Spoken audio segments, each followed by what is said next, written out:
Previously on Imagine Dungeons. You guys can see that a giant squid has the boat wrapped around in its tentacles. Tempestus. And a gust of wind shoots from Glint's hand. This gust of wind helps the ship get airborne as it sails onto the water. Leadhead, you're the captain now. We need you to lead us. Can't be the captain. I don't have a hat. Donny is doing some writing and humming a bit because he's working on some new music. I think he's a touch inspired. I already stick out like a sore thumb. You know, why does the thumb have to glow green? I think this whole group is kind of just a whole hand made of thumbs, if I'm being honest with you. And I think if you gotta stick out, this is the place to do it. You feel pain coming from your right wrists as the brand burns for a moment and then dies down.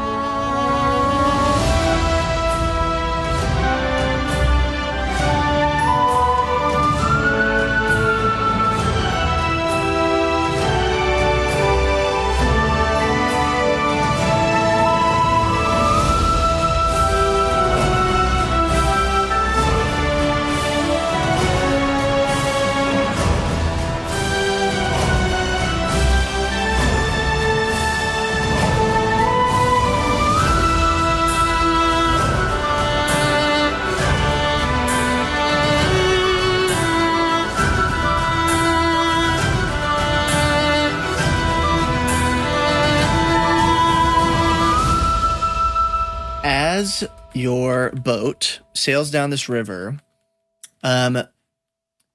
before we get started, I have a question for you, just so I can have a mental image. How big of a boat is this? Like, is it like, It's good. like a party barge? Like we're all just kind of chilling up here and we're sleeping out under the stars? Or like, do we have crew quarters? Like how big of a boat?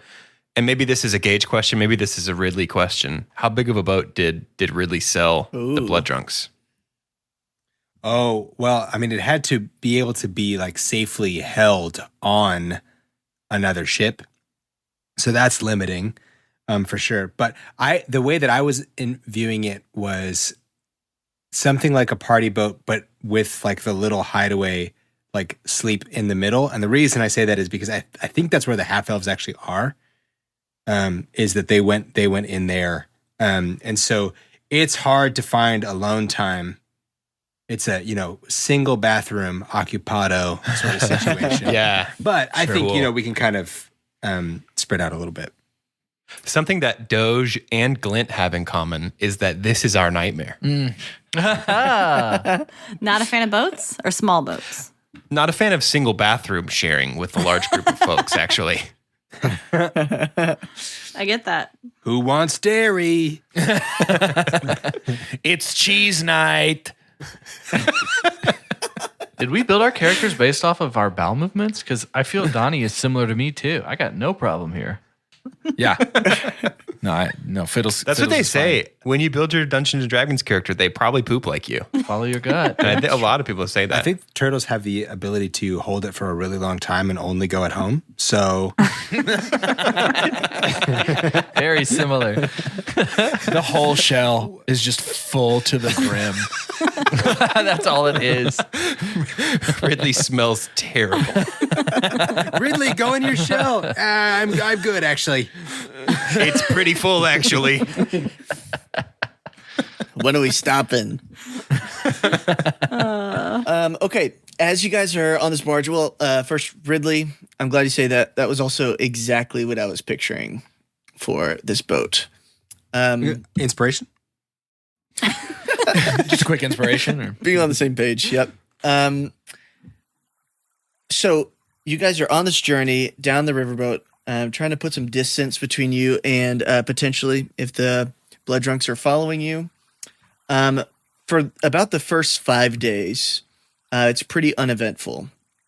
There are a couple minor river creatures that you might have decided to kill, some like snakes, things like that. But it is eventful for the party and what they choose to do with their free time. How are we doing nighttime on the boat? Are we rotating who's on watch? Are we just trusting like the elves and Leadhead to just steer Yeah, I think Fiddlesticks does not sleep much, just kind of as a general rule, and like would happily be on watch for like multiple shifts. But I do think watch, at least to me, makes the most sense. Just kind of peeping. Yeah.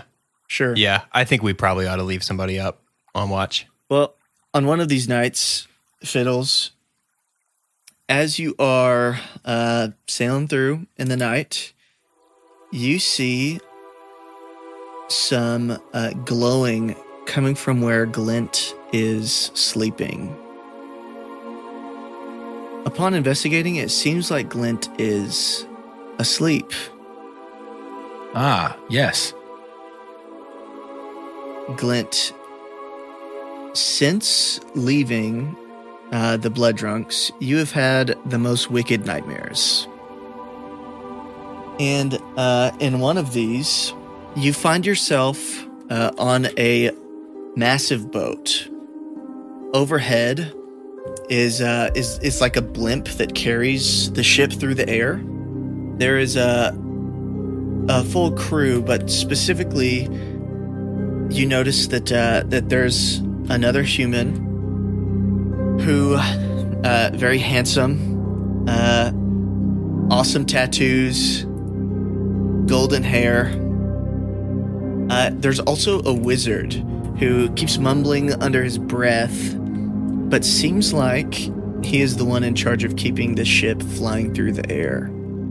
You notice in this dream, unlike most dreams, you have a surprising amount of control over your person. Is there anything you'd like to do? So there's a crew on this flying ship. A wizard muttering under his breath looks to be in charge. There's a human with him. I want to go talk to the human. Okay. He seems to be directing the crew where to go, what to do. He pulls out like a telescope, a handheld one, and is looking through the clouds for something. Can you tell me what's happening? Why am I here? Sorry? Did you drink something bad again? What's going on?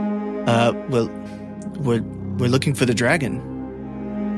Did you have too much to drink again? Dragon, right. No, I knew that, and I remember it.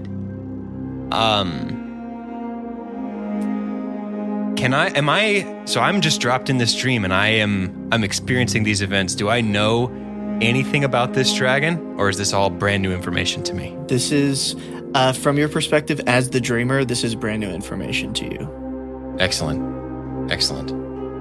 I think I would like to kind of look around and see what this crew is doing, and see if there's a place I can jump in and maybe join them in their work and try and like talk to somebody who might be more inclined to be on my level and not power trip me like Mr. Telescope here. Sure. You look around, there are a lot of mounted, like humongous crossbows that are like loading up ballistas. You seem to be in the middle of a hunt. The wizard he seems to be, roll an Arcana check to see if you can tell what he's messing with. Okay. That is a 11 plus 5, 16. Okay. With the 16, you're able to tell that whatever mechanism he's working with, it is pushing heat into the blimp that's keeping you airborne. And there's something else magical happening that is pushing wind through the rear of the ship so that it's moving forward. So it's like a jet-powered blimp. Well, let's see. Then now that I've noticed that, I'm going to go talk to the wizard. I'm going to pop over to him and just be like, so a jet-powered blimp, huh?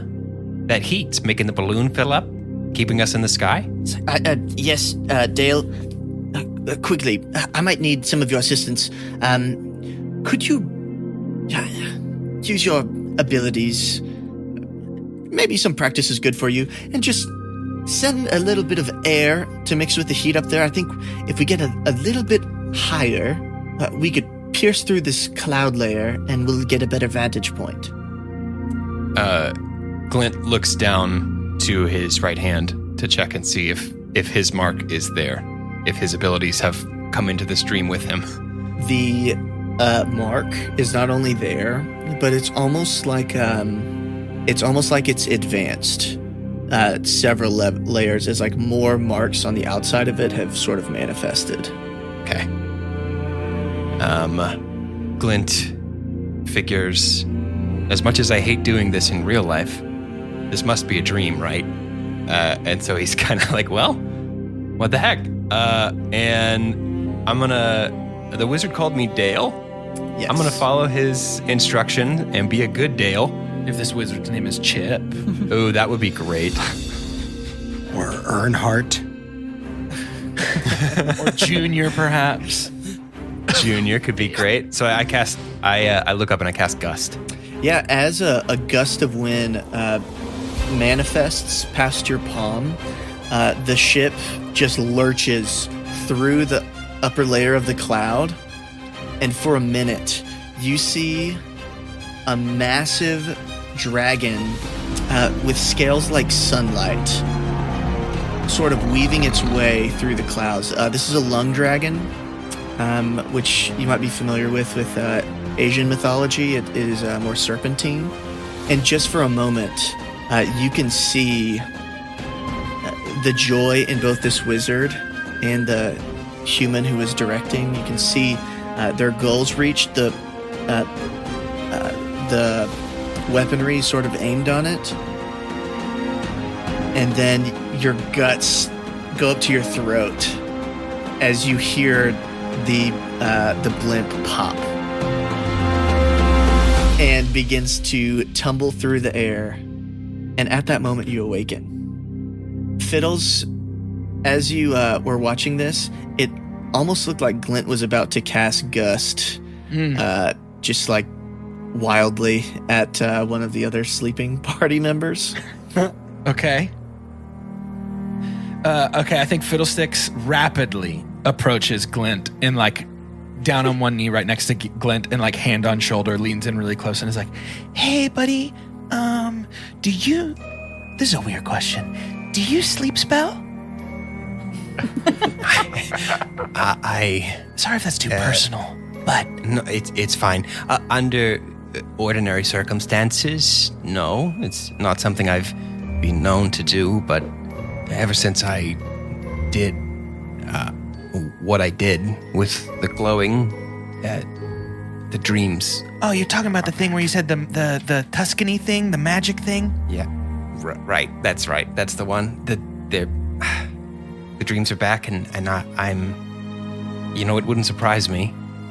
Is it safe for me to sleep next to all of you out here on the deck? Well, how light of a sleeper are you? Lately, phenomenally. Well, just like bonk ya. Would a mid spell bonk do?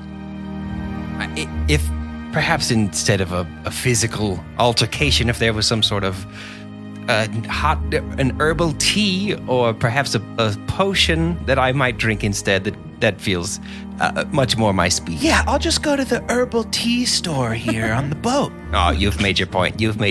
Thank you. But the bonk store's open 24/7. In case of emergency, you may bonk. Fiddles just subtle fist pump, just like. Glint misinterprets that and tries to give you knuckles. Oh, Fiddles relents and just gives it. There's no way Fiddles is leaving Glint hanging, dude. Leadhead, who is awake, sitting on one of the benches nearby, looks over and's like, My mother used to say that I visited Bonk City quite a bit, so it's not that bad. See? Leadhead goes all the time. And me and Leadhead, 2 peas in 1 pod. Why are you awake, Leadhead? I imagine that Leadhead, every time we wake up, we just look and he's looking right at us. Yeah. Not with malice. at all. No, I like just to think it's like wagtail. he wants to take care of us. Yeah. Yeah, that's my vibe. Is like I'm the captain. I gotta watch everybody.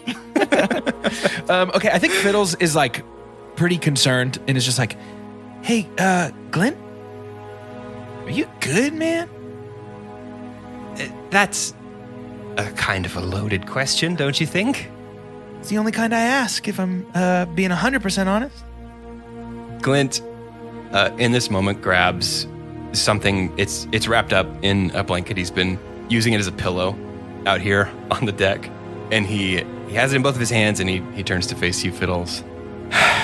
Truth be told, I've been thinking a lot about what you said. That night, we escaped the Kraken and the Blood Drunks. The thing with the thumbs, the glowing thumbs. Thank you. The last time I did what I can do with the glowing hand thing, the people in my life were, well, they didn't love it. You know what they used to say to me when I was a kid? The adults, I mean, when I was a child. You're going to do great things, Glintwood. I can't wait to see what you'll become. You're going to make us so proud. It's never present tense.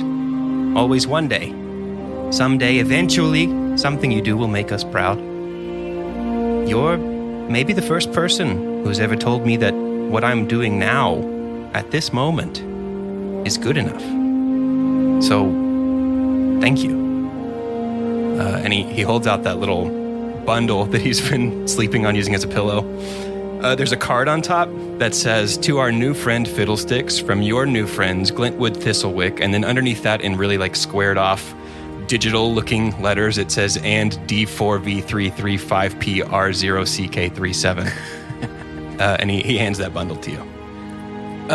I think that Fiddlesticks is like incredibly touched by this gesture, but also is pretty like obviously uncomfortable with the vulnerability of that emotion, and so just kind of like stares at the bundle in silence for like about a minute. You're supposed to unwrap it. An uncomfortable amount of time. It's the card.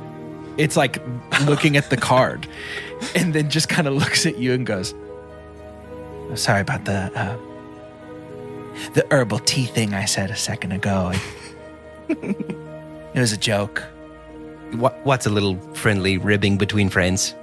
Yeah, we are friends. We do not have herbal tea though. And as he says that, he's like starting to unwrap the package in his hands, and I think he just sort of says, "What is it?" It used to be mine. This is my glove. I wore it to cover my right hand, where my glowing mark now appears to manifest subconsciously. And I thought I don't need to hide it anymore. I've made a few modifications. Obviously, you'll notice in particular that the thumb has had some interesting features added to it. And you notice as you hold the glove in your hand that the thumb is like crisscrossed with a lattice of wires. And I think you can tell by looking at it that like as you wear this glove and you use this glove, that thumb will light up and glow green. It's already on Fiddlestick's hand. Like Fiddlesticks is already like put it on and is like, is it for Thumb Wars? That is one of many possible uses. I believe, and it is untested, but I believe that with this glove, you Fiddlesticks will be able to access and channel magic. Wow. I'm gonna win so many Thumb Wars. And as far as manufacturing the glove, well, it was quite simple, really. The base is, as I said before, my old glove, and really all I had to do was attune the individual fibers to the magic already present in the air around them. The weave is quite simple to understand that way. And then, once I was sure the differentials were balanced and the various arcane ethers were accounted for, Glint vanishes in a puff of salty mist. Fiddlesticks whiffs him in a hug. Fiddlesticks was trying to interrupt with a hug for like a moment and just fully whiffs through the salty spray. Glint. Glint appears like 10 steps away. Otherwise, you'll blow your fingers off. I missed a lot of that. Why? Did you not listen to me? Are you serious? As a heart attack, my friend. Glint, look around, bud. He does. Nothing's weird. Your foot is on Leadhead's face. It's okay. What's ahead if not for standing? Glint clambers down off of Leadhead's shoulders and is visibly extremely shaken. Oh dear. I'm afraid I'm not sure what that was. I mean, could you do it again? I don't know. If I've learned anything, it's that anything can happen twice. So Can you just do that Maybe. thing where you talk a bunch and don't make any sense? That's what happened last time. I don't think I've ever done that. Oh, me neither. Davy has been watching this as you came out of the dream, Glint. His light bulb came on and was observing. And after this, he goes to Fiddlesticks and tries to give him a fist bump. I mean, Fiddlesticks does that. And then he walks over to Glint and points at Glint's wrist and then kind of tilts his head like he's a little concerned, but gives like a thumbs up. It seems to be that he's checking to see that if you're good. Glint checks his wrist. I'm imagining that the mark of the blood drunks is on the inside of his wrist, on his right wrist, and then the dragon mark that's glowing and causing him all this pain and problems is on the back of his right hand. So he looks at his right hand and turns it over, looks at the front, looks at the back of it, and then kind of absentmindedly is pinching the bridge of his nose and absentmindedly goes ahead and gives knuckles to Davy as well.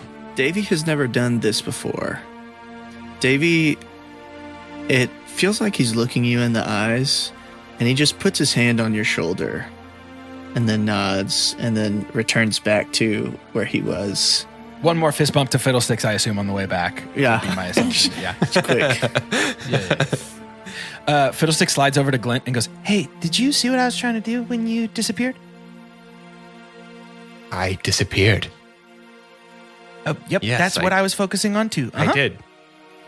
I did disappear. Yes, you did. And that's the only thing that we should focus on at all about that interaction. I have a lot to think about, Fiddles. And he claps you on the shoulder and walks back to try and get a little bit more sleep. yeah, Fiddles is challenging Leadhead to it though more. Is there anything either of you would like to do before returning to sleep? Do you want us to go to sleep before we talk through sort of what our upgrades are real quick? No, go for it. Okay. At level 4, Fiddlesticks has taken a feat, and that feat is Magic Initiate. Technically, it's Wizard, but we're having some fun with letting Glint give me the powers through what he's doing. And so I've taken 2 cantrips and a spell, and the cantrips are Booming Blade, which allows me to essentially like deposit thunder into someone with a stab, and then if they move 5 feet or more on their next turn of their own volition, so we can't like throw them, but they explode with, I believe, 1d8 thunder damage. And then Green Flame Blade, which I can use in an attack to spread 1d5 fire damage to anyone within 5 feet of the stab. So it gives me a little AoE, which I'm excited about. And then the thing I'm most excited about is that I have taken Find Familiar as my spell. Here we go. And I will be summoning a Fey spirit that I feel a deep sense of connection to as my familiar. And she will most frequently be in the form of a fully Iago colored parrot. Yeah. Amazing. And her name, the name of the Fey spirit is Nicole Kidman. Come here. Are you sure you would like to give me that authority. Yep. All right. Sometimes heartache feels good. Was that a good parrot? That was a great really parrot. good parrot. I liked Can I it. do a good parrot? That's impressive. I was Proud of transported. you, man. Proud of you, man. The sword that I picked up over the long rest, Fiddles has done some research, probably, I assume, with the help of Glint, just to sort of look into what this sword is. And this is the sword of transmutation. And essentially, I can, at will, touch the tip of the sword to any element, and the sword will change to that element. Until I meditate for an hour to bring it back to its original form, at which point I can then do it again. Extremely cool. So a lot of really fun stuff that I've been kind of daydreaming about doing with that sword. So I'm really excited. All about those Now, fire arrows Fiddles- you tried to get last time. it. Yeah? They just have fire sword. Why not? Cut out the middle. Fiddles doesn't seem particularly meditative to me. No, it'll be a real struggle. That's the hardest part of this sword, I think. It'll be a real struggle. Fiddles, as you have attuned to the sword, you feel this desire almost like seep into you to change. Like the sword longs for change, and you start feeling that same longing if you didn't already. Okay. No. Do you test it out on anything on the during like the 5 days? Yeah, I think for sure, like immediately Fiddles is like tapping it on like Leadhead's forehead and just seeing if anything happens. It doesn't. And then I think sort of jokingly taps it against the wood of the ship, thinking it won't do anything. And then it does in fact become a wooden sword. And then kind of like pissed off about the fact that it worked, Fiddles tries to meditate unsuccessfully until eventually he gets a good solid hour in and is able to revert the sword back to its original form, at which point he puts it into the scabbard and it's like, save it. You do learn that while the sword takes on the wooden form, it does blunt damage instead of slashing, and it is also incapable of doing mortal damage. It must do non-lethal damage. As a wooden sword, you mean? Yes. Specifically. Fun. Okay. I will be naming this sword eventually, just so you know. Keith Urban. Don't tempt me. Sheath Urban? Sheath Urban. Sheath Urban? Oh, there it is. More like it's Keith Sturban. It's a sword made for Yeah, he's Sturban. Sturban. It's for Sturban. Sturban. Sturb with a sword. I got it. Sheath Sturban. That one took me a minute. For level 4, I took the feat Fey Touched, which means that I added +1 to intelligence. I took Misty Step, obviously, and then for an additional first level spell, I took Gift of Alacrity, which I touch a willing creature, and for the duration of the spell, the target can add 1d8 to its initiative rolls. Whoa. Good stuff. It was very nice. A great level up. And I know what alacrity means, which is cool. But if we wanted to like explain it to Carter. Yeah, please help me out. Alacrity derives from the Latin word alacare, meaning lively or eager. It denotes physical quickness coupled with eagerness or enthusiasm. The way I'm picturing it is Glint with his dragon mark, his mark of storm, kind of has like a little bit of lightning between his fingers that he can summon. His dragon mark starts to glow, and then he touches you, and it increases your heart rate. Your pulse quickens, and you're a little bit more alert, able to add 1d8 to your initiative rolls. It's like it's like trucker caffeine pills. Yes. Yeah. Right at the end. Actually, I'm dude. changing it. He just has a bag of trucker caffeine pills. That herbal tea we've been searching for. Yeah. Got him for a quarter. I could smell my heart. As you guys go through these next 5 days, would anybody else like to describe how their character grows more powerful as you level up? Push-ups. I'm just behind him like, you're the best around. No one's ever going to bring you down. It's just like,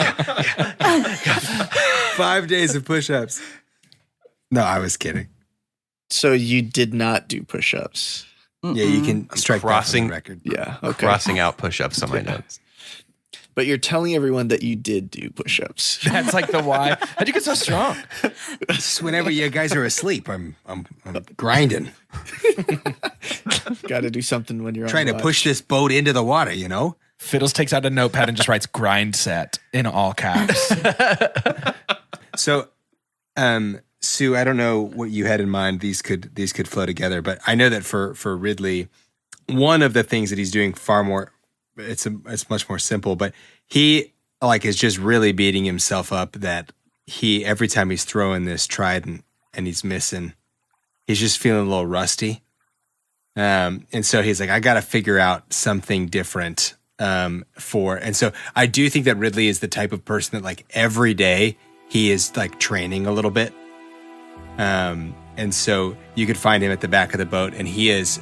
So the trait he'll take is I took a feat of dual. Basically he can dual arm now, and so he's rocking both the glaive and the trident, and it allows me to take a second attack as a bonus action. Yes, with my non-dominant, non-dominant weapon, and so he's just back there training. And I think what's interesting is he's so much older, but these are the things that have kept him grounded with who he is and who he wants to be. And so he's just up. I imagine him if the back of this boat is raised at all, just up by himself, and kind of you can tell he's got this motion, but he's adding this second weapon and he's dropping it, and he's trying to figure out the strength and the momentum so that he can keep driving. A trident and a glaive are very different, so he's just that motion and that trying to figure out how this will all swing around the shell.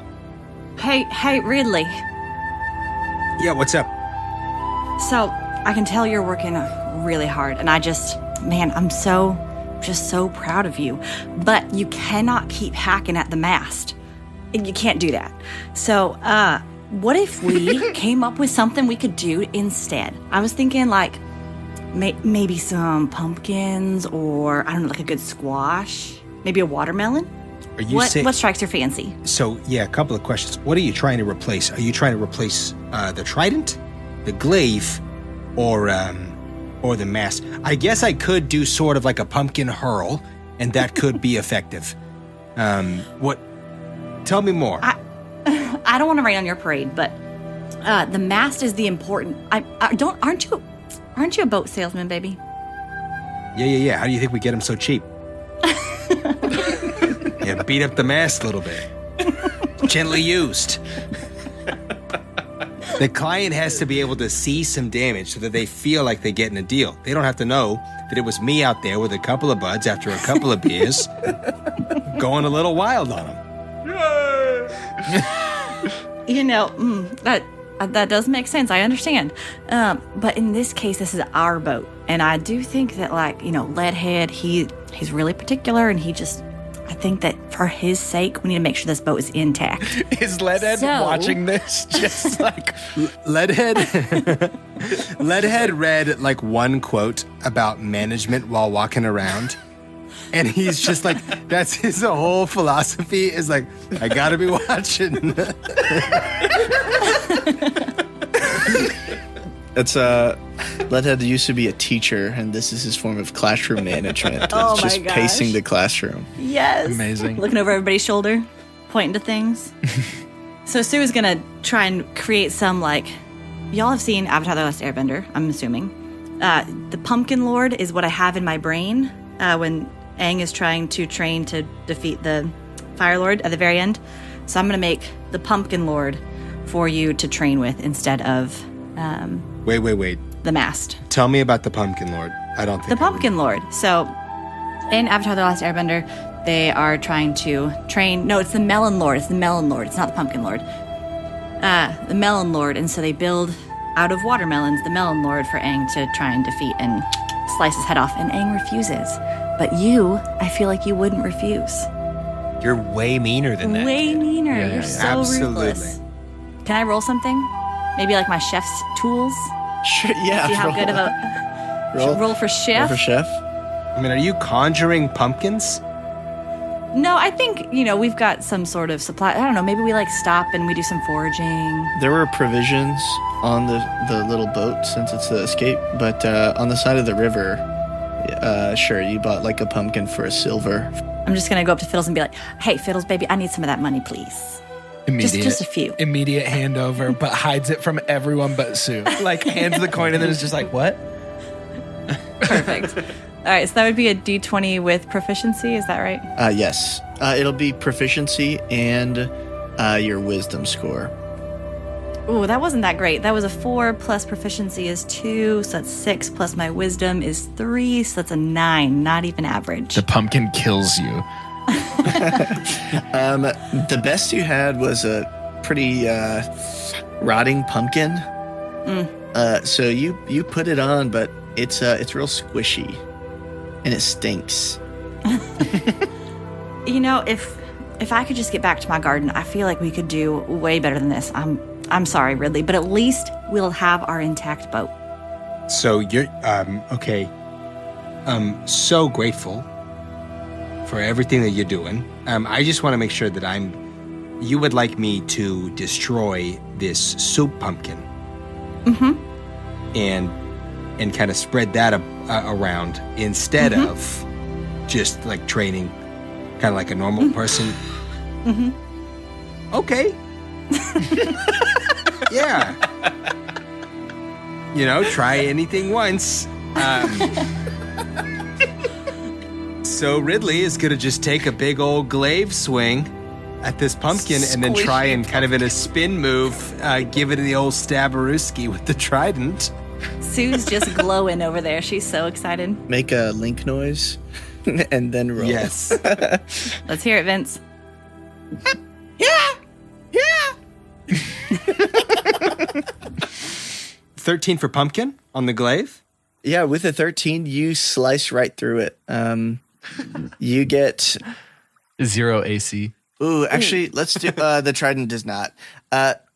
Let's do a rollie. Everyone roll a D20 real quick. Except for Ridley. Ridley, you don't need to. Okay. That's an 11 for Sue. I'm sorry for soup pumpkin. I'm sorry for soup pumpkin. That's a 4 for Donny. It's a 9 for Fiddles. Y'all. 7 for Glint. It's not going great.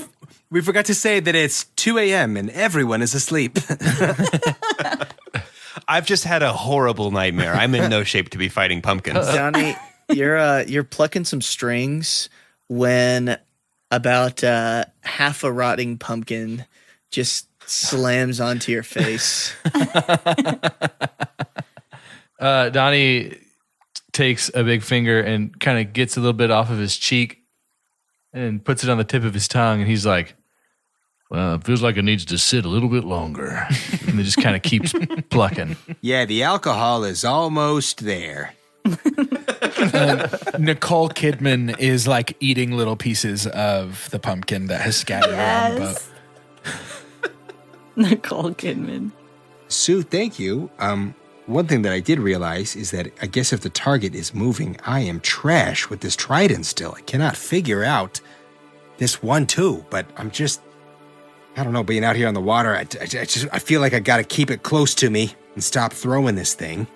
You got anything else I can try on? So, we do have all of this dried jerky that we really just need sliced up. I was looking to make something for everybody to take along with them, have a little pocket snack, So if you could help me with that, I feel like that would be a really good use of your time and my time together. This is great. Yeah, no, jerky feels much more like the, you remember that thick spider mommy with butt knives? Of course I do. That actually sounded a lot like Peter Griffin. Hold on, let me do a read again. The thick spider mommy. Still settling in here. Yeah, you remember the thick spider mom with butt knives? Absolutely. I think that some dried jerky is gonna feel a lot more like that. Yeah, let's try that. So, Sue, are you making magic food? What's your skill? So Sue took a feat also, level 4, got some extra hit points. And then Sue took the Righteous Heritor feat, which comes from Scion of the Outer Plains, but we're kind of flavoring it as my chef abilities. So Amazing. As a Righteous Heritor, I got an ability increase for charisma, so my charisma went +1. And then whenever a creature within 30 feet of me takes damage, I can use my reaction to reduce that damage by 1d10 +2. Wow. And I can use that twice per long rest. So the way we're flavoring this as like little pocket snacks that Sue has made for y'all. Incredible. You can just like take a little bite of and feel a little bit better. Throw me the protein bar. Yes. Just like orange slices in a Ziploc bag. Yes. Oh, I love that. That's it right there. That's so good. So as Sue and Ridley are making Slim Jims, I do think like Ridley really doesn't know Sue that well, and so just like curious of like, okay, Sue, what's your take on this group here? You know, I've just been looking for like some people to get along with, and you know, like find myself a new place. And I'm just feeling really good. You know, well, the two half elves, I'm a little curious because they haven't really said anything, and I feel like we haven't talked to them enough. And it's just like in the back of my brain, making me a little nervous. But otherwise, I'm feeling Leadhead is just like the sweetest, most tender little baby, and I feel like we just have to protect him. You know. Yeah, I get that on Leadhead. He's he is our captain, so whatever he says goes. Mm-hmm. Absolutely. Follow him to the end of time. Sue, could you something I notice about people that are in the kitchen, or maybe they're sort of they're on the peripheral. Sometimes you can get into places that others of us can't. Could you do me a solid and try and figure out these half-elves' deal? I mean, Leadhead is captain, of course, but I think we got an opportunity here to maybe learn a little bit more, and you just seem to, you're just warm. You got a presence here, and I think we should use it to learn more. I mean, I'm sure that they're hungry. Like, I've been trying to like feed them and bring them some of my secret herbal tea. But yeah, we haven't told anybody. I will not tell anybody else on the boat about the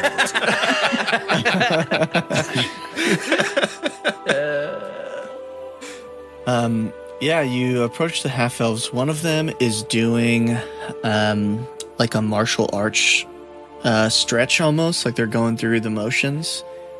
And the other one is spearfishing off of the side of the boat. Well, hey, so I just, first of all, so excited that y'all are here. Second of all, that fish, if y'all want me to just like mix it up and like make something just delicious, you just let me know. That's like kind of my whole thing. But I don't think I caught y'all's names. My name is Sue. What about you? The one who is doing the stretches turns and says, I believe that everyone knows that my name is Cornelius. Of course we do, yes. And we all remember that. We all remember it. Especially me. And the one who's spearfishing pulls out a pretty large catfish. Turns to you and says, I am Mezcal. What is your preferred way of cooking a fish like this with whiskers? So, I think just first you got to debone it. They do have a lot of little bones. But if you can just like pan sear it with like a little bit of lemon, maybe a little garlic, you just really want to get a good sear on it, and then it is just flaky, flaky, flaky. Yes. Yes, this does sound good. I prefer it spiced quite a bit. It reminds me of home. Like a little paprika or like cumin. Like, what are you looking for? Well, cilantro is our national plant.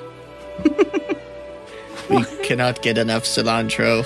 Dude, these elves are my road dogs, man. Well, next time we hit shore, I will definitely go forage and I will see if I can find you some fresh cilantro. Yes, well, we do appreciate it. I don't think the big one will like garlic in his food. Yeah, I was unsure. Is he like actually a vampire, or is he just like vampire thrall? We are led to believe that as a member of the crew, he most certainly would be a vampire. But he has not exhibited signs yet. I should probably have that conversation with him, like dietary restrictions and all that stuff. I just really want to make sure everyone's taken care of. So I'll talk with him. But tell me about y'all. I just want to know more about you. Well, we were captured as we were sailing, looking to gain our sea legs. An important step for our people. Your people being? We are half-elves. We hail from the nation of Undair. Yes, of course. Absolutely. And what brought you to the sea? Well, we come from a people group that, we'll just say it is important to understand your way around a ship. We were, unfortunately, as you could tell, captured by the vampires. Just terrible. But it is a sort of rite of passage for us. Well, everybody gets captured by vampires? Sailing. But, yes, an astonishing amount are indeed captured by vampires. Oh, it's so good. Oh, I hope no one catches us. Just flat on the My ground. blood's so yummy. I hope nobody drinks it. Type O. I imagine, as a halfling hailing from a nation full of dinosaurs, that some tribes in your homeland would understand sort of trial by fire. It does get real intense. Sometimes you just gotta go. Well, what are y'all looking to do now? Now that you're free, and what are y'all's plans? Well, we were going to stick with it here until we imagine that at the upcoming fork, there's a decision to make about whether to go north or south. And if you were to go north towards the Maror holds, we would disembark. But if you were to go south, we could help you guide through some of the elves of Valenar. So y'all are going south then? Mezzy. Can I call you Mezzy? That is mainly reserved for friends, but... Oh, I mean, hey, I get it. If we're not friends yet, if we're not there, you just say, I want you to feel so comfortable. So you just say, hey, Sue, we're not there yet. Sue, we are not there yet. Absolutely, Mez. I hear it. I hear you. You are heard. Donny, what are you doing to level up? And Donny, I think after the Tempestus moment, right, and we starting to sail, and it feels like we've chosen our route down this river, he's really just been kind of meditative. And I think if you were close enough to him, which wouldn't take long, I'm sure he's got a pretty booming voice, he's kind of humming to himself, so he's writing. There was something that happened with the amount of fire, just out of happenstance, that kind of harkened back to where he's from and a lot of what he's done that I don't know if he's fully gonna reveal, but to have it feel a little bit like that, he's sitting on the edge of the boat somewhere, just kind of dangling his feet off. And he's got something, and he's right there at the end, right when you feel like you've ever created anything before. A feeling you get when you're like, you've figured it out, and he's kind of wrapping up a song. Many years I've wondered as I've wandered across the plain, why I find such comfort in the hurt and in the pain. Ash and glowing embers scar the path from which I roam. The fire's always burning, but the flames, they feel like home. And he kind of does that again. Fire's always burning and the flames, they feel like... And he looks down, and he didn't realize it, but he had stopped plucking his yarding. And his index finger and thumb, he kind of just started rubbing them together. And there's a bit of a glow, like a deep orange glow in his eyes as he looks down, and they're on fire. And he wields it around like it's some new instrument. But as he does his fingers even more, it sounds like a fiddle. Almost like at the beginning of like Devil Went Down to Georgia. They're like that's going down. And the fire gets bigger and bigger. And he's just kind of practicing. You can hear like maybe a tss as he's like kind of shooting it into the water. Finally, he like hears maybe like a crow or a grackle or something, whatever like bird in this land. He's down to challenge himself. Nicole Kidman. I'm fine to roll for it, but he kind of like puts a palm out and breasts it like a kid that just got like a Red Ryder BB gun or something. And he's pointing up and he rubs it a little bit more and fires at the bird or whoever it is. Should I roll for this? You don't need to. I don't need to. That's right. Holy crap. Let's say that this bird is about 200 feet away. This is Firebolt. So he gets Firebolt because Donny has, in the spirit of the story, like all the fire, as close as that was to like his origins, it's kind of unlocked something in him. And so technically what he has now is something called Spell Sniper. And Spell Sniper, anytime I cast a spell that requires to take an attack roll, the range of that spell is doubled. Wow. So Firebolt is also something it's a feat that he took. And so Firebolt comes along with this spell because he gets to just add that as an attack. And so its distance is 240 feet. Holy moly. And it's a D10 plus 4. And so Wow. yeah, all of the ranged spell attacks now for Donny ignore half and 3/4 cover. So that's the sniper part of it too. So it's tough to kind There's of going to hide be from no him. more birds in Eberron. No more birds. But it just kind of like, it feels like maybe he's gained like Clint Eastwood powers. Like he had Johnny Cash powers, but now it's like a little bit more of a cowboy. So yeah, the cantrip that I learned requires that attack roll. So the cantrip really is the Firebolt. And so he gets to just wield that bad boy. Fiddlesticks definitely Around. shields Nicole Kidman's eyes. As you like, it's not gonna be you. It's not gonna be you. Don't worry. But I think what interrupts his target practice is out of nowhere some pretty rotten gourd. Just kind of hits him right in the face.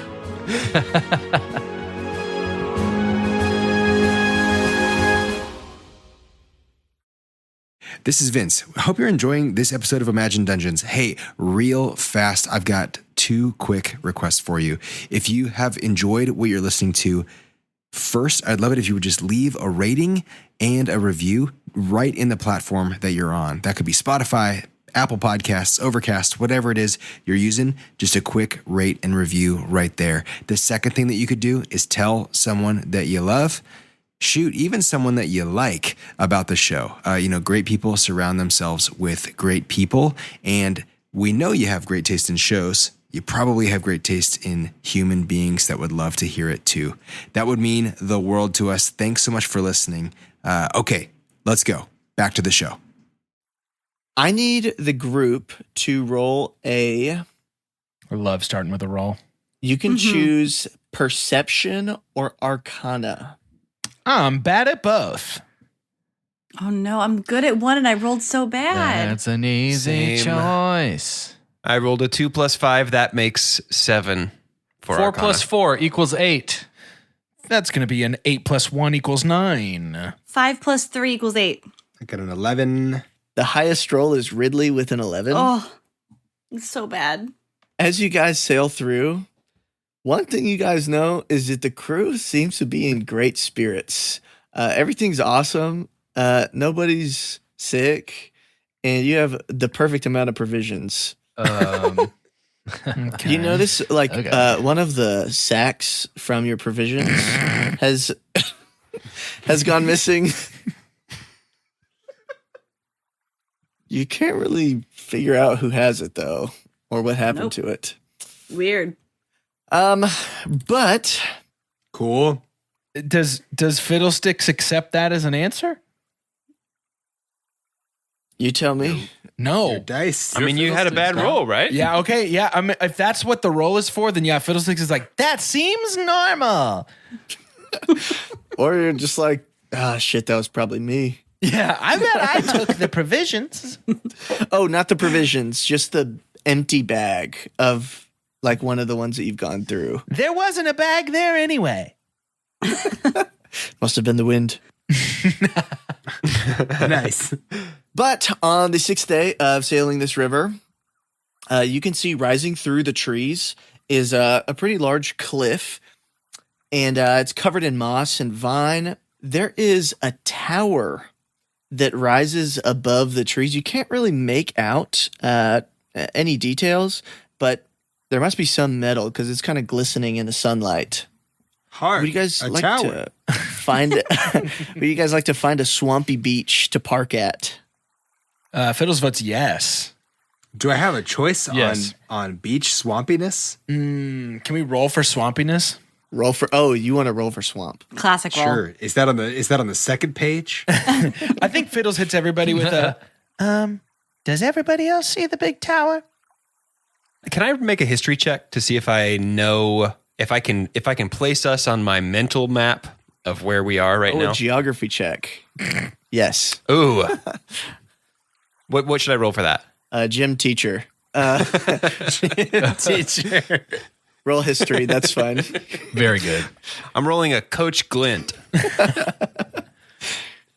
Let's go, Coach. Coach Glint got 11 plus 5, 16. Let's go, Yeah. Coach. With this, And that's why it's so important, kids, to practice the fundamentals. with the 16. I don't even want to be here. You would know that you guys have gone up the coast from the Stormwreck Bay and soon will be approaching a fork pointing towards the Talenta Plains. To the south will be Kubara, a land that you know of strange humanoid creatures. And I think to it's the actually north, cute. It's actually Qdoba. They have a really good deal on Tuesdays if you show them your college ID. to the north is the Maror Holds, land of dwarves. Yeah, that's where. Oh, my. That's what you would know about the geography from this region. Generally swampy. Okay. Yeah, that's what. Nothing specific about this You tower, guys just though. want to blow past this and make Gage like really sweat. We're good. I think we're good. Do you all think that there is any worth in stopping at this tower? I mean, we're approaching a fork in the river, at which point we will be required to make a decision. Should we stop first? Ridley, I know you haven't pooped. Yes. Yeah. Thank you, son. I appreciate the consideration for the contents of my shell. Gage, question for you. So, we've been traveling for 6 days, but like a lot of this was like we're on the run and we're trying to lose. So, like, has there been any, I don't know, any data on that? Like, Have we gained any ground, basically? have we gained any ground? Do we have like any thoughts? Because that could really, it might actually be really Yeah. good to try and like hide the ship Might not want to stop. or either or. You don't know whether the Kraken won and successfully drowned the vampirates, or if they won and are currently finding a way to chase you. You know that if they're chasing you, they would have had to relegate to a smaller boat. You being an expert on boats. I feel like 6 days of nothing is pretty good sign. So I think it could be good. Y'all tell me what you want to do. I think that it's a good idea here. Let's shore up. Let's see what we can see. Find what we can find. Glint, with a 16 in your history check, you would know towers historically are used as a vantage point to be able to see far. And so you'd have a pretty good idea of what this could come in handy for. Let's climb the tower. Let's dock the ship and climb the tower, and we'll look back toward the direction we've been coming from. Let's see if we can see if either the pirates or the Kraken is somehow falling. Can Kraken swim in fresh water? Do we all know this?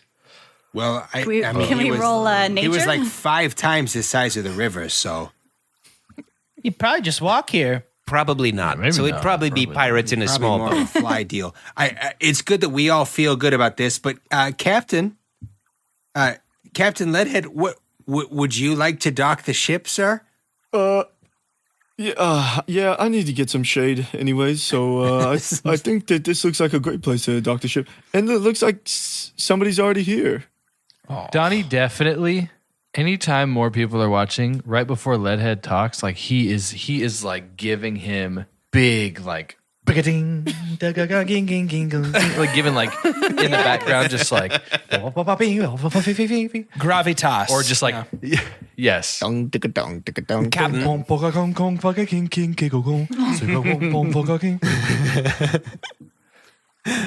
Captain, did you say there was someone already here? Yeah, you can see in the bushes over there, there's a boat. You see like a one-person canoe that's docked. 5v1? I like those odds. I have more arms than that guy has boats. Captain, I'm just so impressed. Fiddlesticks is just beaming at Ridley for that.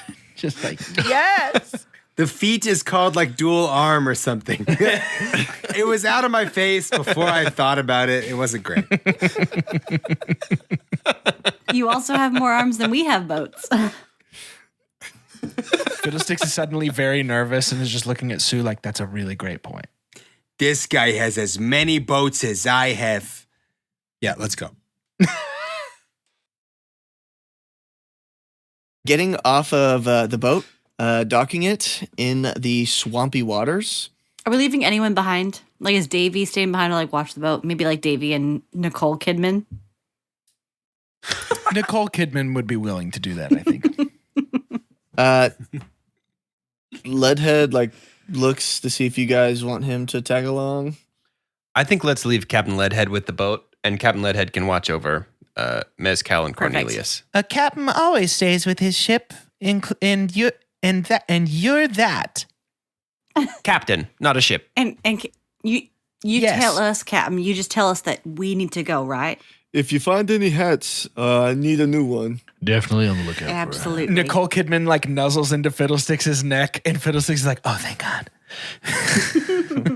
The two half elves get out and says, "We will hunt for provisions." I'm looking for cilantro. If you can find some cilantro, that's how you say it, right? Any of that wild swamp cilantro? That's for y'all, right? That's like good. Fiddlesticks is going to whisper to Nicole Kidman to sort of like hover nearby the elves and like keep an eye on them. Okay. As you guys move up the swampy waters, you know, the tower's on top of this large cliff, and there are vines that lead up this cliff, and then there's like spikes put into the walls so that you can climb up. And there's a wooden sign next to it that says, "Welcome to Ramshackle's Tower. Come on up," with a colon and a closed parentheses. Fiddlesticks does that. Just immediately is like, Well, it says welcome. As you approach the first vine, you see a face like coming from behind the vines. It's like, "Hello." Hi, green face. This is a small goblin. Like, I suspected that there would be someone who would be climbing this wall soon. I am a traveling merchant. I have several things that I need to unload for the right price. And if you don't have the right price, I do accept favors as payment. He smiles like a toothy grin. I know somebody that you need to speak to. Ridley! Yeah, what are you selling? Great question. I have a couple potions of healing. I have a chime of opening, a gem of seeing, oil of etherealness, and a brooch of shielding. A brooch, huh? Is that for your shirt or your pants? The best thing about a brooch is you could put it wherever you like. It's a versatile piece. We need his name. Ask his name. Yeah, so, I don't know if you can hear my team or if it's just... If that's my wife.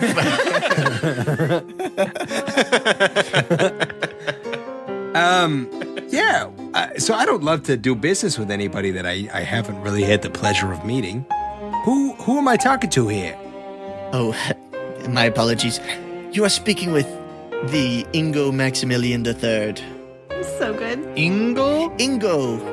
Ingo. How would I spell that if I was taking notes? INGO. You got it. Inspiration? Donnie's gonna walk up.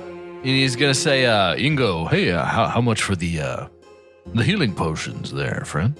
I will take 50 gold per potion. Sorry, I'm not sure if you totally heard me there. How much for the healing potions? That would be 50 gold per potion. I did say, I said healing potion? 50 gold? Yes, that is the standard price on the swamps. Yeah, they don't grow on swamp trees.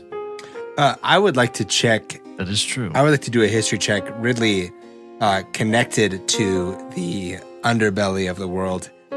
How much is this dude blowing smoke right now? I think you would know that most of the time, potions of healing, especially the weaker ones, sell for 25 gold each. Yeah. Yeah. Oh gosh. Yeah. 50 gold. That's super reasonable. Bummer for you. We already have a bunch of those. Talk to me about the chime that you got going on. The chime of opening is helpful for any sort of opening of doors, lock-picking, that sort of thing. Hey, Fiddle, that sound interesting to you, my friend? No, I don't. I would never pay much for one of those. And Fiddles just sort of like looks between Donny and Ridley like, yeah? The chime, a magical item of wondrous proportions, giving you the ability to open the way perhaps to many treasures, is 300 gold. Oh.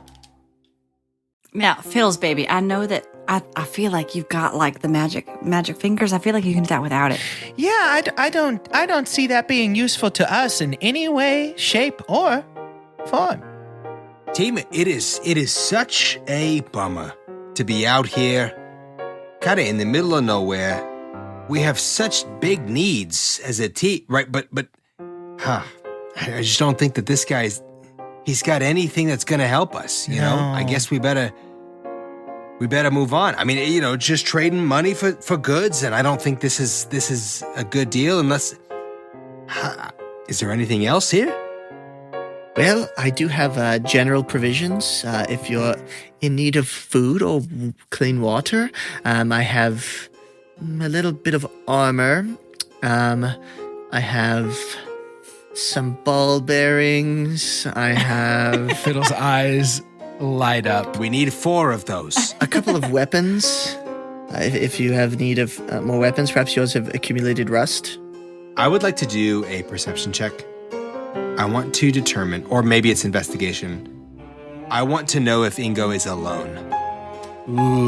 Ooh, that would be perception. No problem. No whammies, no whammies, no whammies, no whammies, no whammies. Hey! A 15 plus 3, 18. Nice. He is alone with an 18, and with your knowledge of the underground markets, you would have an idea that he would not be here unless he was expected to. Like he's on assignment?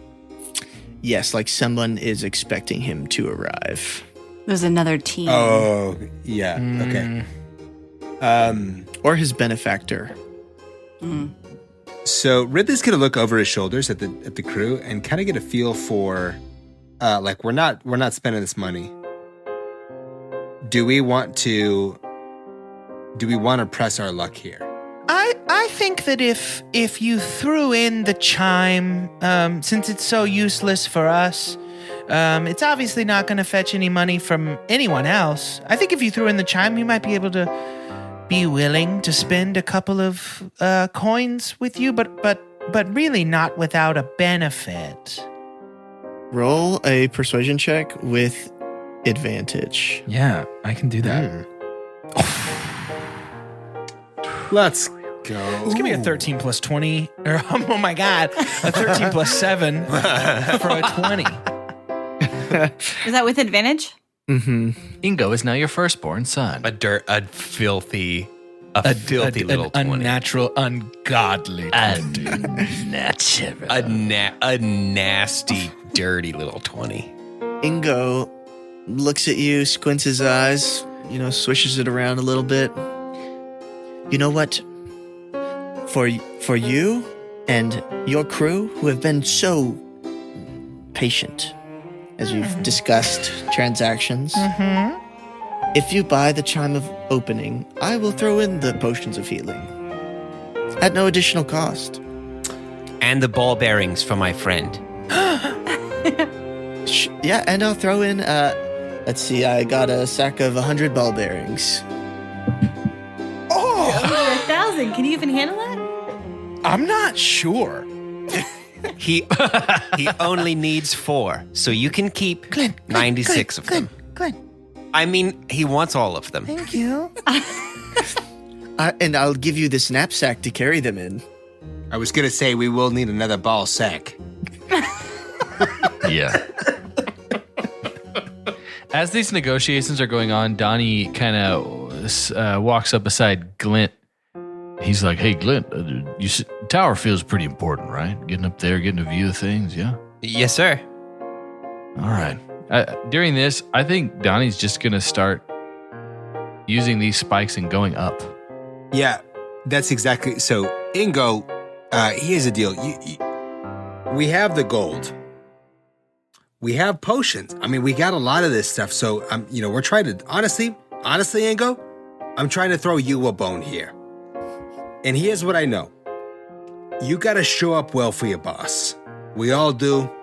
You're here on assignment. You're out here in the middle of nowhere. That's hard living, brother. We are here trying to make the most of a little excursion, a little team bonding experience. We're on our way up. You talked about paying you in favors.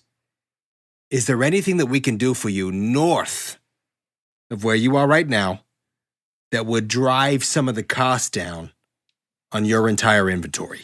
North on the Z-axis, Ingo. Looking for a playing a little 4D chess. I'm so glad that you offered. I will give you a sending stone, and I will redeem my favor when the time is suitable. Ooh. I am a tricky one. Yeah, no, we got that. Self-identify. I'm a trickster. Donnie's is Donnie like halfway up this tower? Like he's climbing up. You climb 30 feet per 6 seconds. Okay. I mean, yeah, I take the setting, so we don't have to do shit with it. It's true. You're taking the favor? If we get the stuff. I'm right? taking the sending stone, and we're gonna climb this tower. And the items? Yeah. Oh, yeah.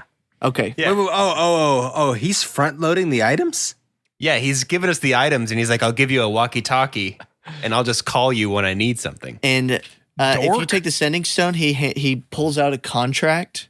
Oh, okay. This is what I needed. And a feathered pen and says, just sign here. Hold on. From about 60 feet up, Donnie's So like, fake. "Don't sign that. Yeah, Don't so do that." safe. Feels so safe. I think it's a great idea. Ingo just seems like a real sweet soul. That's what he seems like. Can I grab the contract and read the whole thing? All of it and the fine print? Roll for speed read. Oh my gosh. It is a relatively basic contract. There's nothing that you can perceive like in small writing or anything like sneakily hid under there. It's basically just like this is a mutual agreement, liable in the court of law. It's a legal IOU, basically. Yes. However, roll an Arcana check. Come on, Don't Glint. love Come on, that Glint. Come on, word. Glint. That is a 7 + 5, 12. With a 12, you can't tell anything from the contract. You do sense there's something magical about the ink being used to sign it. Ridley, I have a bad feeling about this contract. What specifically do you feel bad about? I can't put my finger on it. I've read the whole thing. It seems to be above board. There's something in my gut that says this might be a bad idea. Ingo speaks up and says, only a bad idea if you plan on breaking your word and proving yourself a dishonorable and dishonest turtle. Yeah, Fiddle says, "Yep, that's what we were worried about," and then starts to climb the wall. I think. Ridley is just gonna pull a pen out of his pocket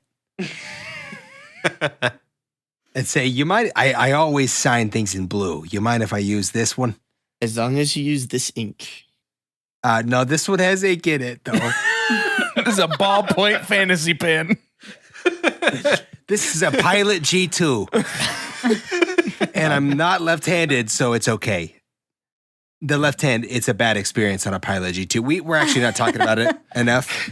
That's a runny pen, and it shouldn't be as high up on the rankings for the left-handed folks. Well, you see, this contract is about you not stealing from me. If you're going to just steal from me, I would rather you just pay me up front. From about 90 feet up, Donnie goes, all right, what if we kill you? He just keeps crawling. If you were Up to his attack tower. me, I think my benefactor would be upset. Okay. Ridley looks again. Are we taking this deal, or do we not want to take this deal? Fiddle says, no deal, from about, I don't know, what, 30 feet up at this point? There's some cool things in there. My fingers are the only chime of opening we need. I don't know, like, let's get messy. Like, let's just, like, make Honestly, some connections. We're Let's do it. pirates. Let's do it. Let's sign it. Let's do it. We have an infinite Kraken whistle. Ridley's going to sign this contract. Wonderful. That feels great. Fiddles just reaches a hand up and touches 2 fingers to the hand that Ridley is signing with. But Ridley says, Ingo, I have one more request before I put my last name on the sheet of paper. Yes. I need your hat. What hat is he wearing, Ridley? Well, Describe it.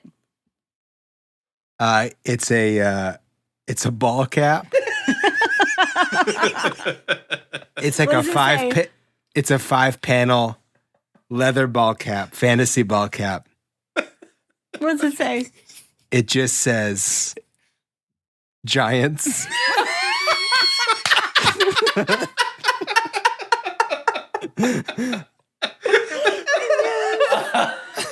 Oh, yes. Oh my God.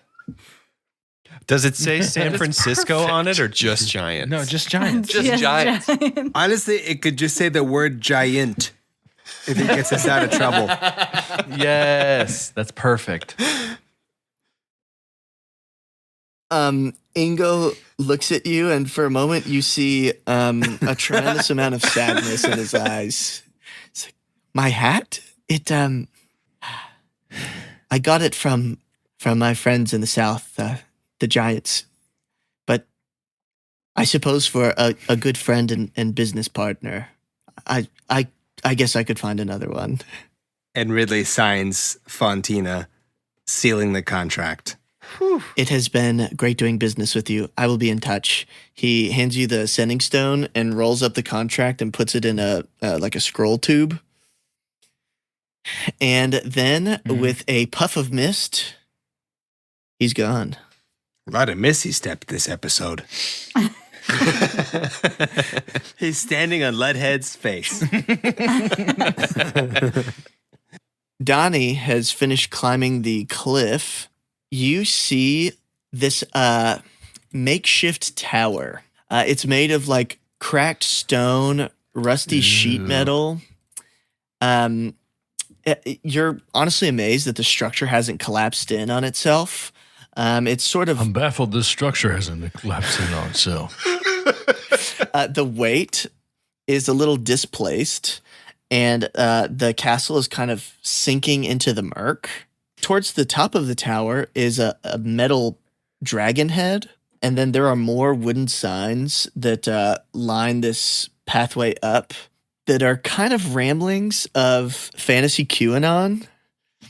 It says like Gallifarian government spies, keep out. There are these huge doors that are made of decaying wood that kind of mark the entrance.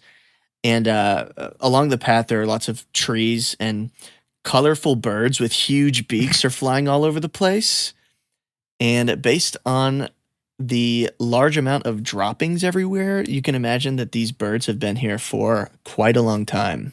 Donnie's going to go ahead and just cast like a blade ward on himself. Can I do that? Yeah, Just sure. cantrip it.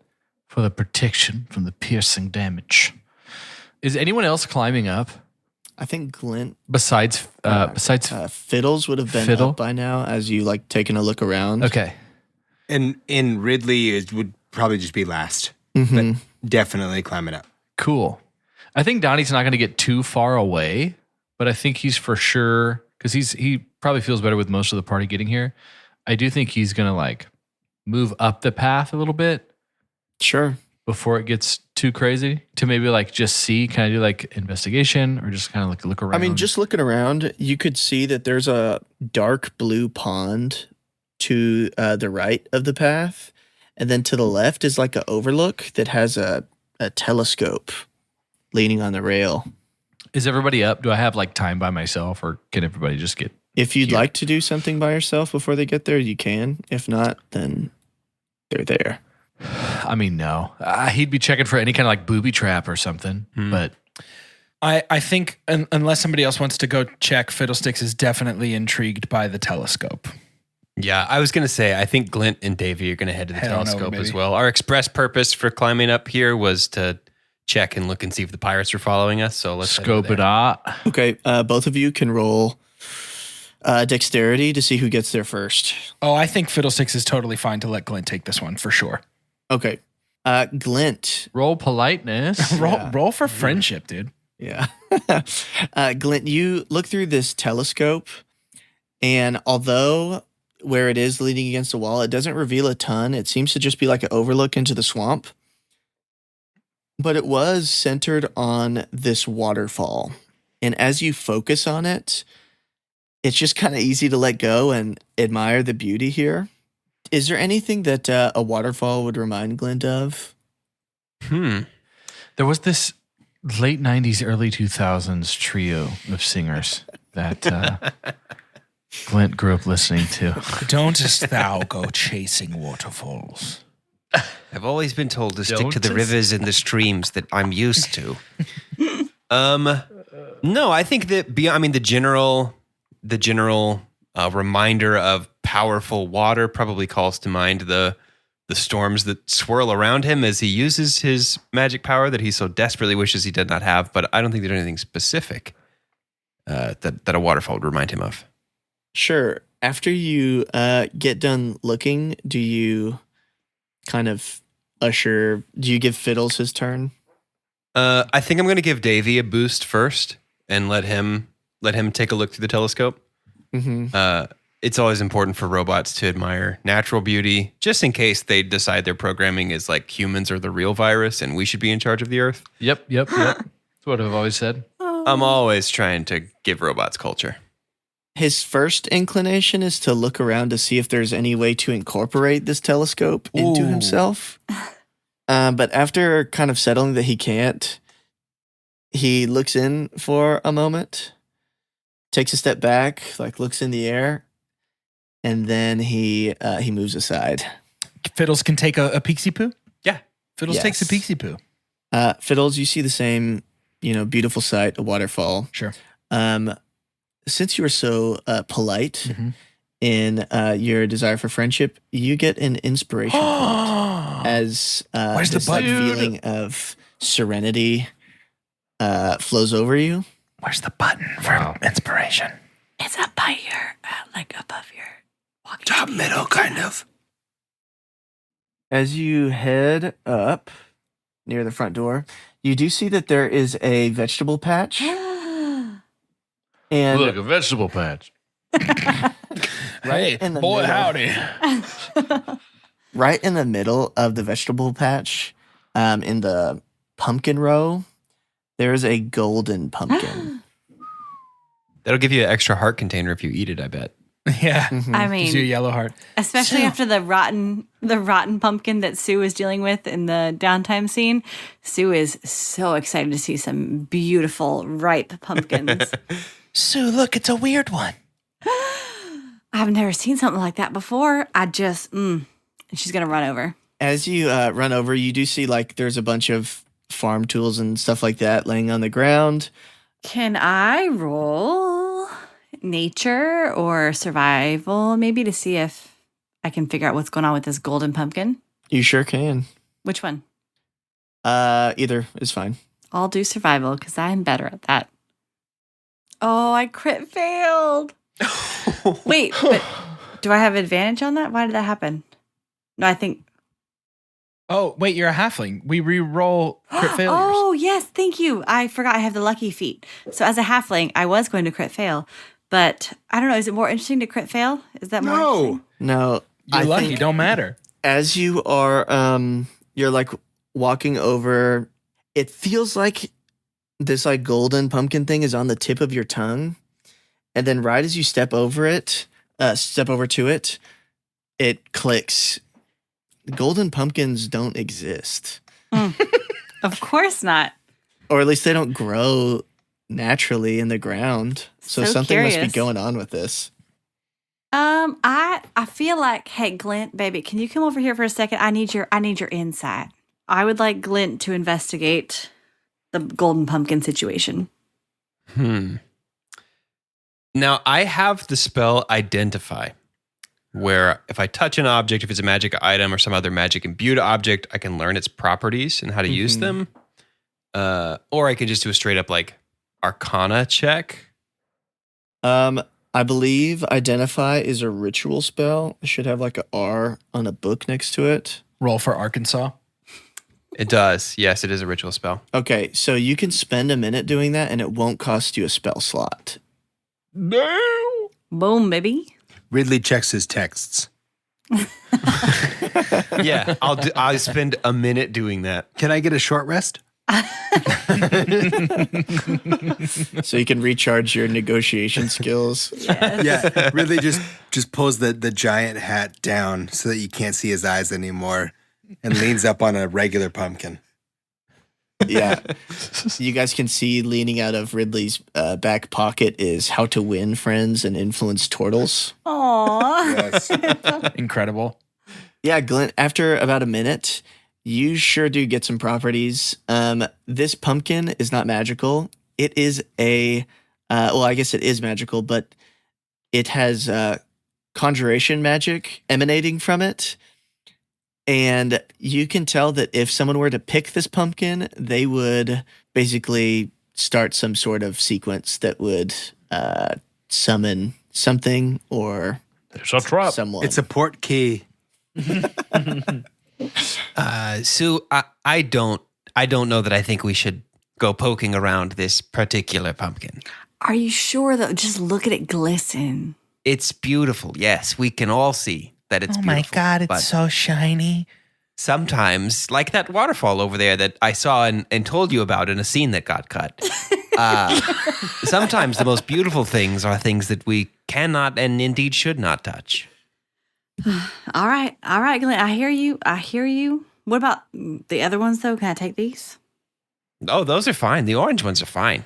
All right, I'm going to pick some of the orange ones, and I will respectfully keep my distance from the gold one. These are the most perfectly grown pumpkins you've ever seen. You can tell they were grown not with the hard work of people, but through magical means. Probably magical dirt and mulch. They just don't taste the same, but, I get it.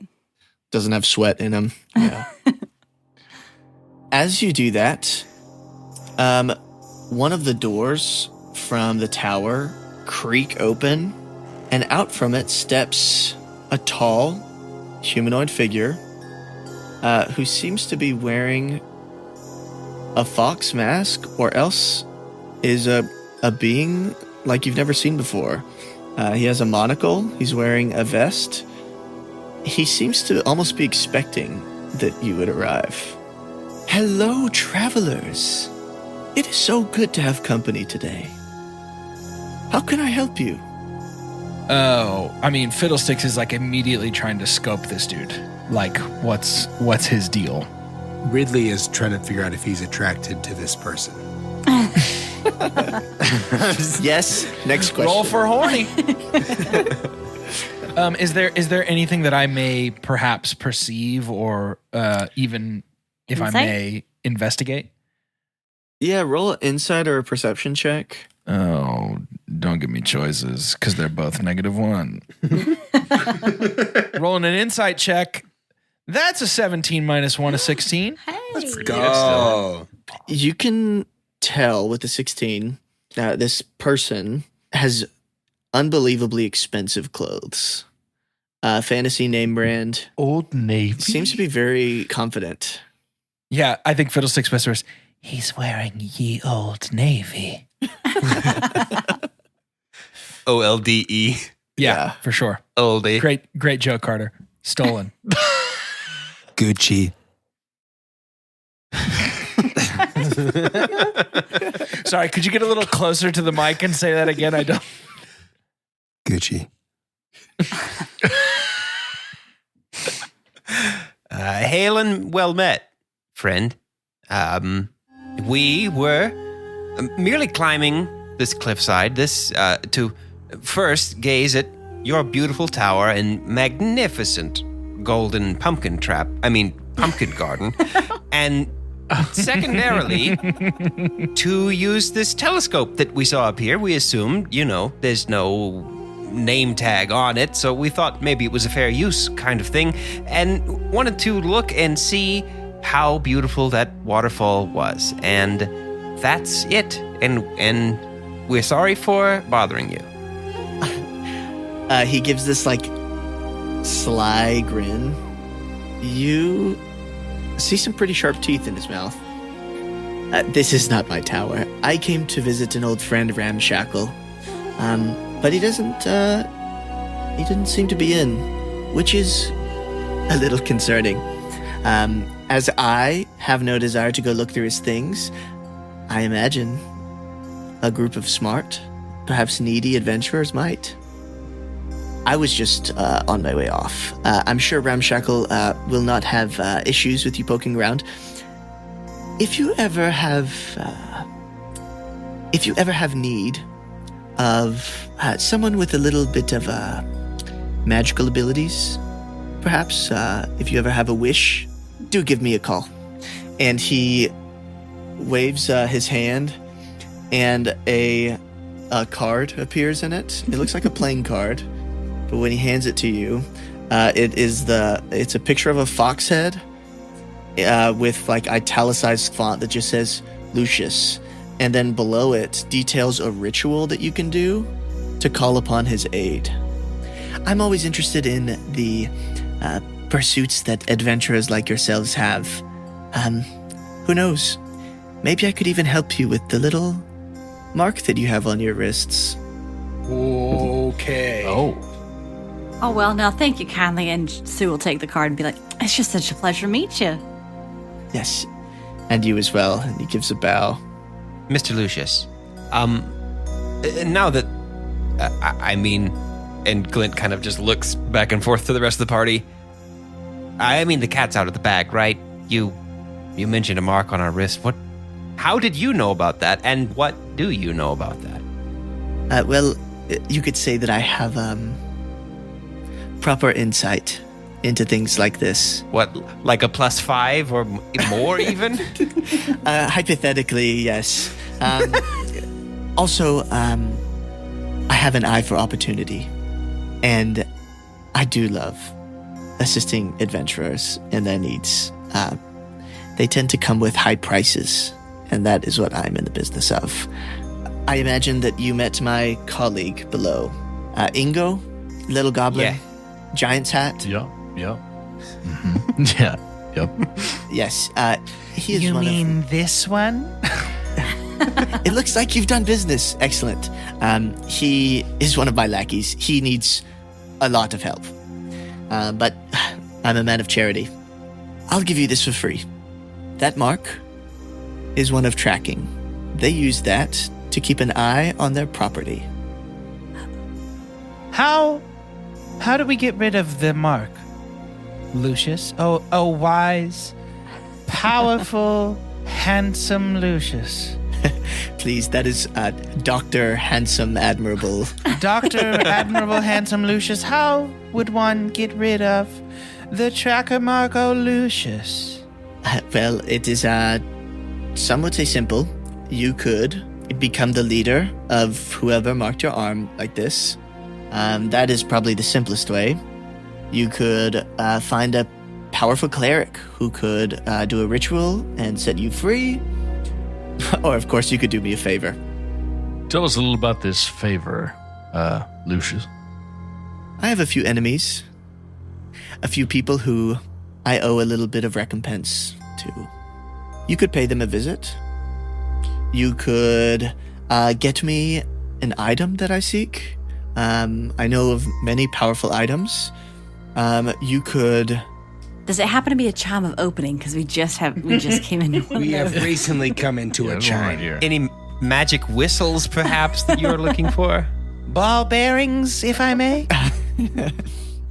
Soup pumpkins? Charming. Beef jerky in the shape of a man? Well, I am He is intrigued. the slimmest Jim. His name is Heath Jerky. He's a good friend of mine. While I am intrigued in this fleshy golem, I set my mind on higher things. Oh, you could conquer a land and dedicate it to me. That's always a proper payment.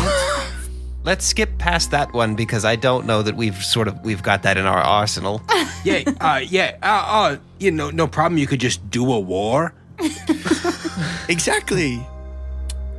Anyways, favors. That is the name of my game. While some lesser merchants might sell you things that they keep on them, I go for higher targets and prices. Can you talk to us briefly about what it means to become the leader? Oh yes, I haven't done any research lately on the mark on your specific mark on your wrists. I know the magic. And well, the person who runs the organization or group or cult, whoever their leader is, would have power over that source of magic. And if you killed them, if you gain the respect of their followers, basically the collective belief would allow you to snap your fingers and dispel it. Fiddlesticks writes on his arm, like on his left forearm, he writes, "Kick Captain Vance's ass." Lucius, would you say that if we still have these marks, that the one who wields the power over those marks is still around? Good question. Yes. However, it really does depend on the group that gave it to you. Because if someone has lackeys, well, it is sort of like if anyone has ever sold you medicine or perhaps a great nutritional item and told you, oh, you go sell it to someone else and you will gain financially from this. It is somewhat like that. As this mark spreads, you may not even know who the leader of this cult is. Oh no, we're in an MLM. Just like a pyramid scheme. Hey, girly. Hey, girly. Hey, mamas. So perhaps that is another option. You could begin to, join the cult or organization and then just spread it to everyone that you know. And eventually you will rise through the ranks like those before you. Hey, babe, that never actually works. Yeah, what an honorable Yeah, that pursuit. sounds awful.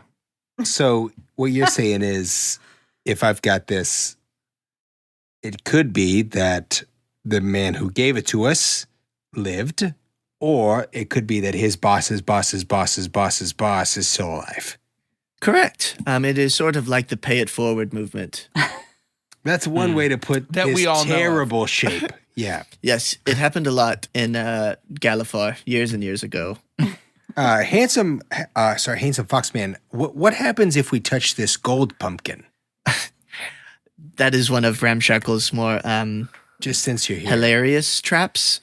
If you pull the pumpkin, you see the farming tools, they animate and they attack the person with the pumpkin. So hypothetically, you could play a great game where one throws the pumpkin to another and the tools chase them. And then before you're murdered, horrifically, you toss it to the next person. Little hot potato, little hot pumpkin. You mentioned one of his more intricate traps. Are there more? Oh, when Ramshackle was young, he loved quite a madman, honestly. He would capture elementals to use for his inventions. He would, he was in the business of creating golems for quite a while. Yeah, why wouldn't he be? He's a wizard, so a little mad. So, are there traps like that in the tower, or Probably. Yeah, I would imagine. Yeah, that's what I thought. Are his inventions? Are there inventions in the tower? Most assuredly, yes. Fiddle is looking at Glint and just like sort of like one hand like.